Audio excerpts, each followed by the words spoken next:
Assalamualaikum warahmatullahi wabarakatuh. Salam sejahtera untuk kita semua. Perkenalkan, saya Habib Al-Ula, mahasiswa program studi Teknologi Informasi. Pada video kali ini, saya akan mempresentasikan rancangan PC rakitan yang saya buat sebagai pemenuhan tugas ujian akhir semester mata kuliah Arsitektur dan Organisasi Komputer. Dosen pengampu mata kuliah ini adalah Pak Rizky Zaliman. Sesuai dengan ketentuan soal, PC ini dirancang untuk memenuhi kebutuhan sebuah instansi pendidikan dengan spesifikasi penggunaan untuk sebagai berikut. Yang pertama itu pemrograman atau coding. Yang kedua, perkantoran seperti Microsoft Office dan email. Ketiga, multimedia ringan seperti menonton video, mendengarkan musik, dan editing foto atau video sederhana. Dan keempat itu pembelajaran online melalui platform seperti Zoom atau Google Meet. Budget yang diberikan untuk pembelian komponen adalah maksimalnya itu 12 juta. Saya juga diwajibkan untuk mencari komponen dari marketplace seperti Tokopedia, Shopee, atau toko online resmi lainnya, serta mencantumkan link pembelian untuk setiap komponen itu. Nah, dalam video ini saya akan menjelaskan 10 komponen utama yang saya pilih.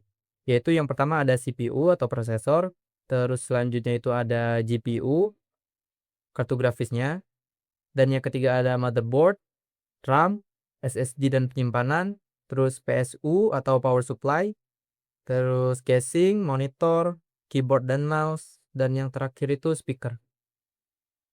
Nah, total biaya keseluruhan dari 10 komponen ini tuh sekitaran 12.536.529 rupiah dari harga yang saya lihat waktu saya membuat video ini ya.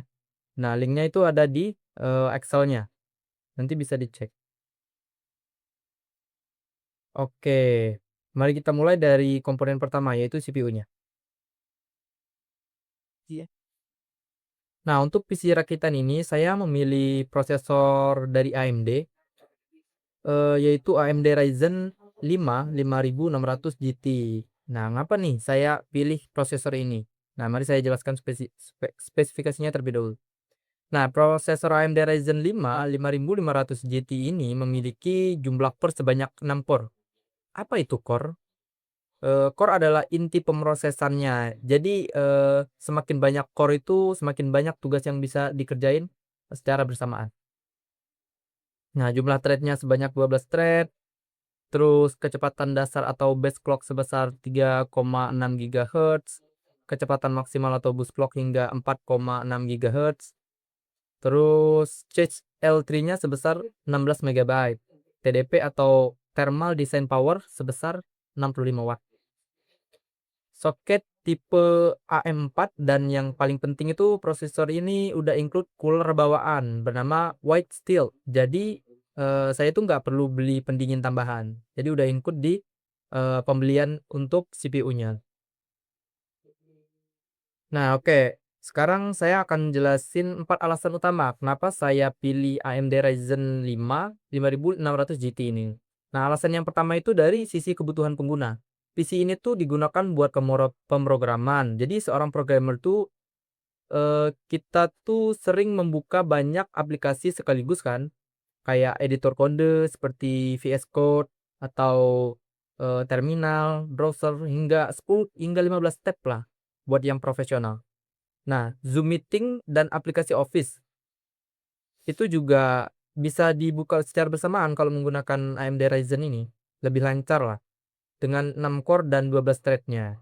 Prosesor ini tuh mampu nanganin tugas-tugas dengan lancar tanpa lag. Nah, alasan kedua itu dari sisi performa. Dengan kecepatan boost hingga 4,6 GHz, prosesor ini sangat responsif. Aplikasi akan terbuka dengan cepat, kompilasi kode berjalan lancar, dan pengalaman multitasking itu terasa lebih mulus. Nah, alasan ketiga dari sisi harganya.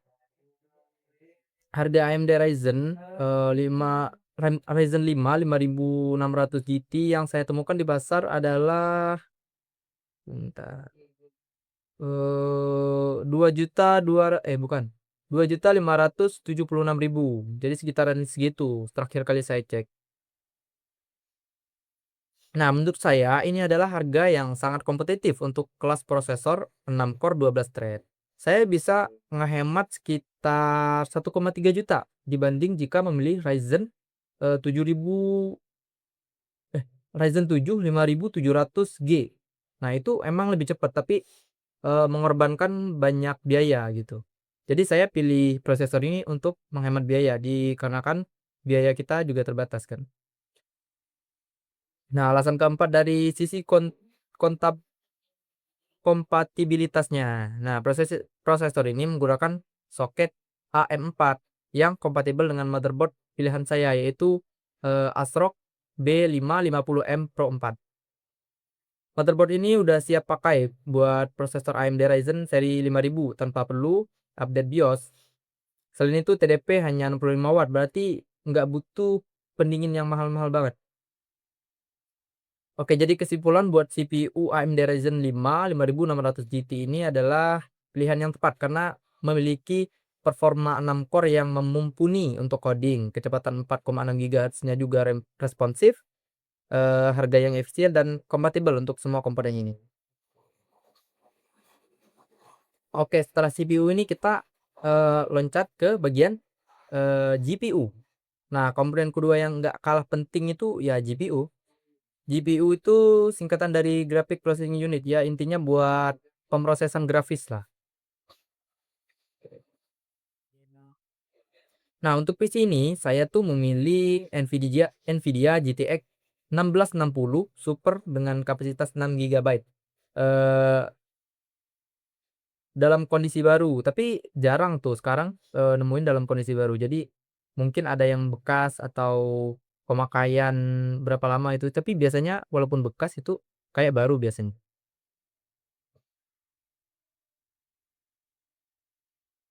Oke, spesifikasi dari GPU ini yaitu punya VRAM atau video RAM sebesar 6 GB. Ini adalah memori khusus untuk grafis. Semakin besar VRAM, semakin kompleks tampilan yang bisa diproses. 6 GB ini cukup buat gaming 1080p dan editing video ringan. Bus memorinya 192 bit. Ini adalah jalur data antara GPU dan VRAM. Semakin lebar bus, semakin cepat transfer datanya. Terus dia menggunakan antarmuka PCIe 3.0 yang kompatibel untuk motherboard yang saya pilih tadi juga dan membutuhkan konektor daya 8 pin dari PSU. Konsumsi daya sekitar 125 watt lah. Nah, sekarang kenapa saya pilih GTX 1660 Super ini? Nah, ada 4 alasannya. Alasan pertama, keterbatasan budget. Yang pertama ya, itu pastinya. Nah, harga GPU baru yang bagus saat ini seperti 3 RTX 3060 atau RX 6600 tuh bisa mencapai 3,5 juta hingga 5 jutaan.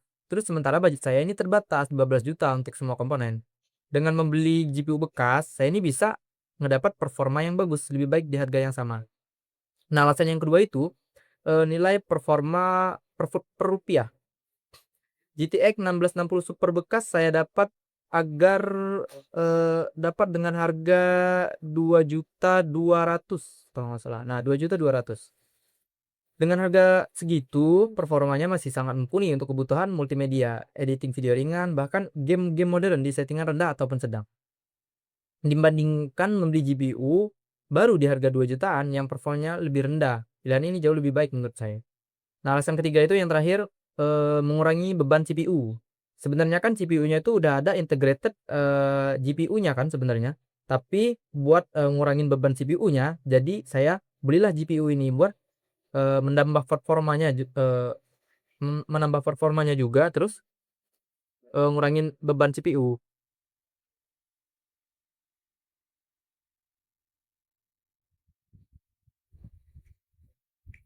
Oke, selanjutnya kita akan ke komponen motherboard-nya. Nah, komponen ketiga ini motherboard. Motherboard itu papan sirkuit utama buat nampung semua komponen-komponen yang nanti kita beli gitu. Intinya gitu. Nah, di sini saya memilih motherboard dari ASRock, yaitu ASRock, B550M Pro 4. Nah, mari saya jelaskan spesifikasi dan fitur-fitur pentingnya. Nah, yang pertama tuh soket. Motherboard ini menggunakan soket AM4 yang merupakan soket standar untuk prosesor AMD Ryzen generasi 5000. Soket ini cocok persis dengan CPU Ryzen 5 5600 GT yang kita pilih tadi. Yaitu pilihan saya ya. Nah, yang kedua itu chipset. Motherboard ini tuh menggunakan chipset B550. Chipset B550 adalah chipset kelas menengah yang mendukung fitur-fitur modern seperti PCIe 4.0, PCIe 4.0. PCIe 4.0 ini memiliki kecepatan 2 kali lipat dari PCIe 3.0. Nah, yang ketiga form factor. Board ini berukuran micro ITX, ukurannya 24,4 kali 24,4 cm. Nah, ukuran ini pas dengan casing pilihan saya itu. Nah, yang keempat itu slot RAM-nya. Motherboard ini memiliki 4 slot RAM DDR4 yang mendukung hingga 128 GB RAM. Dengan 4 slot, saya bisa upgrade RAM di masa depan dengan mudah, jikalau diperlukan ya. Nah, yang kelima itu ada slot ekspansi. Ada slot PCIe 4.0 kali 16 untuk GPU. Dan satu slot PCIe 3.0 X16 serta beberapa slot PCIe X1 untuk kartu tambahan seperti sound card atau network card. Nah, keenam itu slot M.2-nya untuk SSD. Nah, motherboard ini memiliki 2 slot M.2. Satu slot mendukung PCIe 4.0, satu slot lainnya PCIe 3.0. Nah, keduanya bisa menggunakan SSD NVMe berkecepatan tinggi. Nah, terus ada konektor USB-nya, port display-nya, konektor audionya. Itu tuh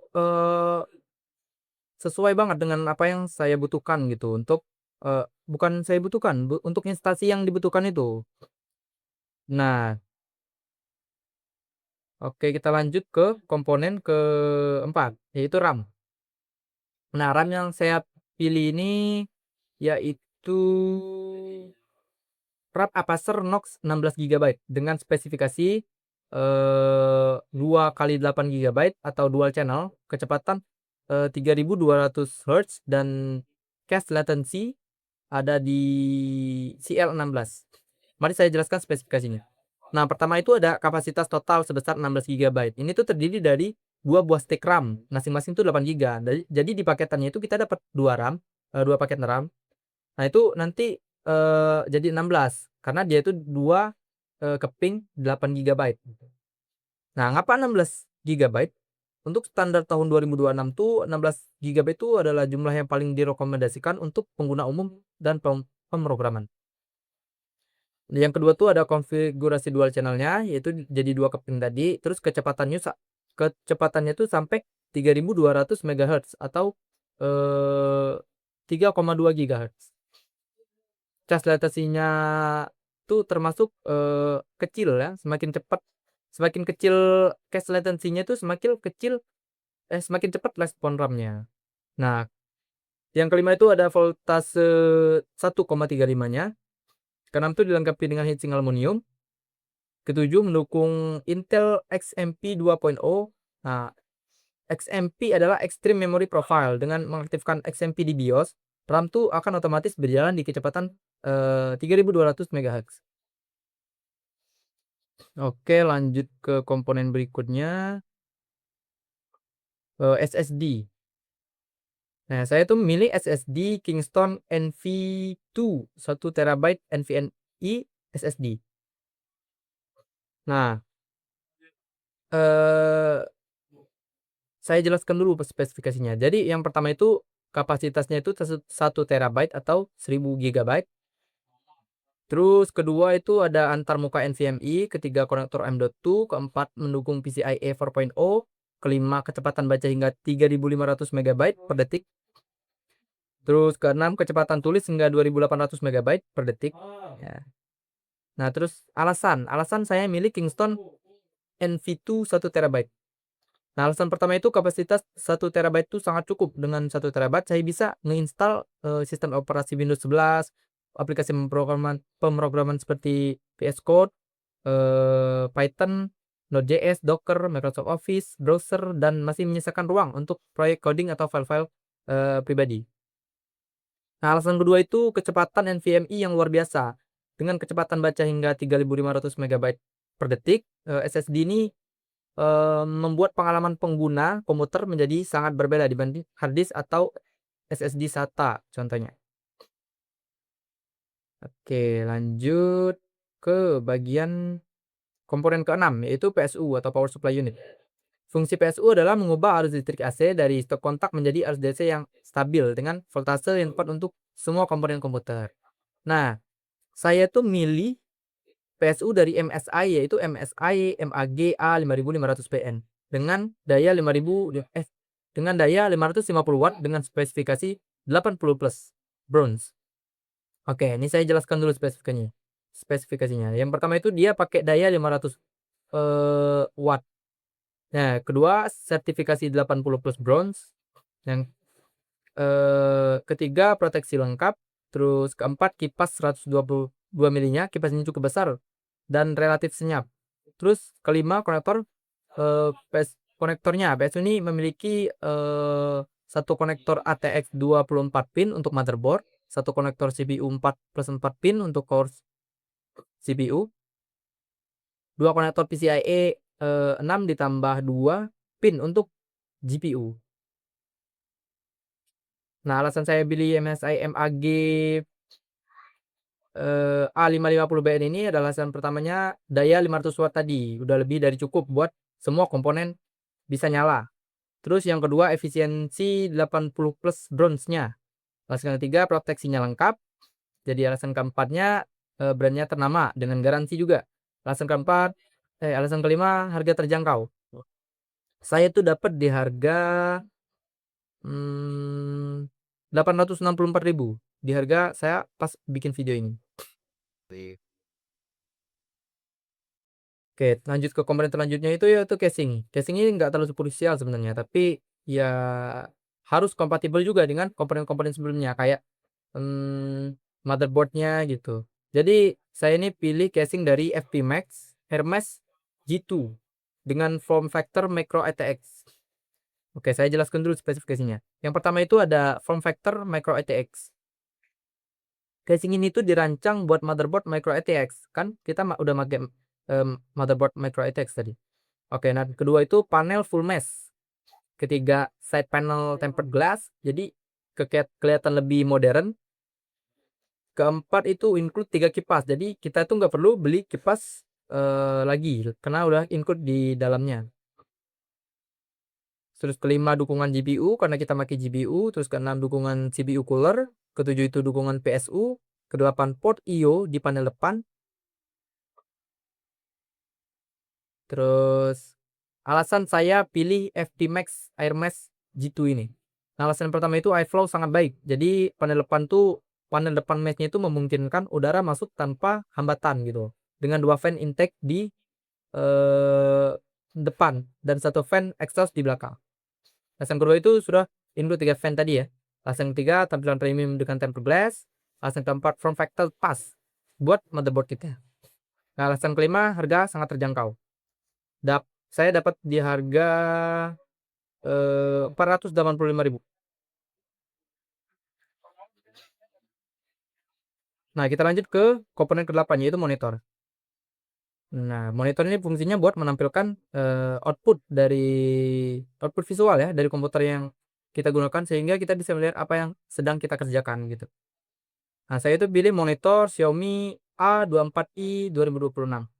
Nah, saya jelaskan dulu spesifikasinya. Yang pertama itu ada 20 layar itu sebesar 23,8 inch. Panel IPS, resolusi Full HD, kecepatan refresh rate 144 Hz. Terus kecerahannya itu 300 nits, akurasi warna 99% sRGB.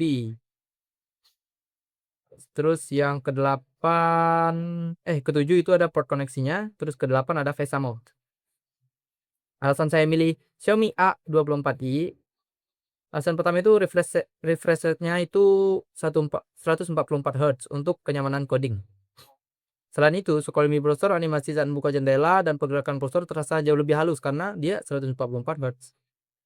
Alasan kedua itu panel IPS, akurasi warnanya itu tinggi sekali ya. Alasan ketiga itu harga yang sangat kompetitif. Saya itu dapat di harga 1.389.000 di official store Xiaomi saat ini ya. Terus desainnya itu minimalis sekali. Untuk monitor itu memiliki bezel tipis di 3 sisinya. Nah, alasan kelima tidak ada speaker bawaan. Ini mungkin terdengar seperti kekurangan ya, tapi bagi saya itu ini kelebihan. Speaker monitor biasanya kualitasnya tuh nggak bagus-bagus banget. Jadi ini tuh menurut saya suatu kelebihan. Oke, untuk komponen berikutnya itu ada keyboard dan mouse. Komponen kesembilan adalah keyboard dan mouse. Keyboard dan mouse adalah perangkat input utama ya, biar kita bisa menginput data ke komputer. Nah, saya itu pilih paket Logitech MK235. Udah termasuk keyboard sama mouse wireless di dalam satu kemasan ya, ini. Oke, alasan saya milih ya, Logitech MK235 yang satu paket ini. Alasan pertama itu wireless, bebas kabel. Jadi dia tuh nggak pakai kabel lagi, nggak perlu kita tarik-tarik kabel segala macam ya. Nah, alasan kedua itu daya tahan baterainya luar biasa.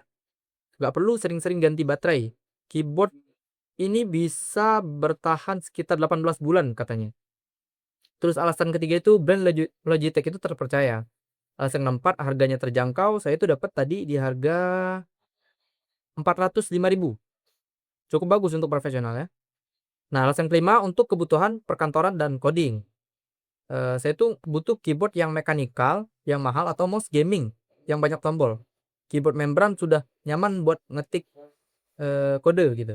Dan mouse standar udah cukup. Oke, untuk komponen terakhir yang saya pilih ini yaitu speaker ya, yang menurut saya cukup penting. Saya tuh memilih speaker Creative Pebble V3. Spesifikasi singkatnya itu adalah dia tuh pakai daya 8 watt RMS, driver 45 derajat angle, terus koneksi USB-C, koneksi Bluetooth 5.0, koneksi jack 3.5 mm tanpa adaptor. Nah, saya itu dapat di harga 450.000 ya untuk speaker ini. Nah, oke, untuk kesimpulannya baik, sekarang saya akan ringkas total biaya keseluruhan dari 10 komponen yang udah saya jelaskan. Nah, GPU-nya itu 2.400.000 saya ulangi ya. CPU-nya 2.400.000-an, GPU-nya 2 jutaan, motherboard-nya 1.500.000-an, RAM-nya 800 ribuan, SSD-nya 900-an, PSU-nya 750-an. Nah, kalian bisa lah lihat di apa ini? Excel-nya. Jadi totalnya itu ada sekitar 12.535.529 rupiah. Oke.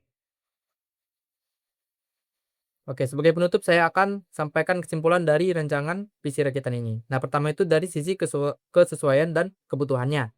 PC ini tuh dirancang khusus buat kebutuhan pemrograman, perkantoran, multimedia ringan, dan pembelajaran online. Dengan spesifikasi yang ada, semua kebutuhan tersebut dapat terpenuhi dengan baik. Pemrograman aman ya, dengan CPU 6 core 12 threads-nya, SSD NVMe-nya, terus perkantoran juga aman, Microsoft Office-nya, email, browsing segala macam lancar, enak juga di scroll-scroll dengan layar 144 Hz-nya, multimedia ringan juga enak buat render-render yang ringan-ringan bisa, GPU GTX-nya itu bagus ya. Terus pembelajaran online kayak Zoom, Google Meet dan segala macam itu juga aman. Nah, kedua itu dari sisi kompatibilitas antar komponennya. Semua komponen yang saya pilih kompatibel satu sama lain ya. Kayak CPU Ryzen-nya, RAM-nya, SSD-nya, PSU-nya, casing-nya udah kompatibel semua. Jadi nggak ada yang tabrakan gitu.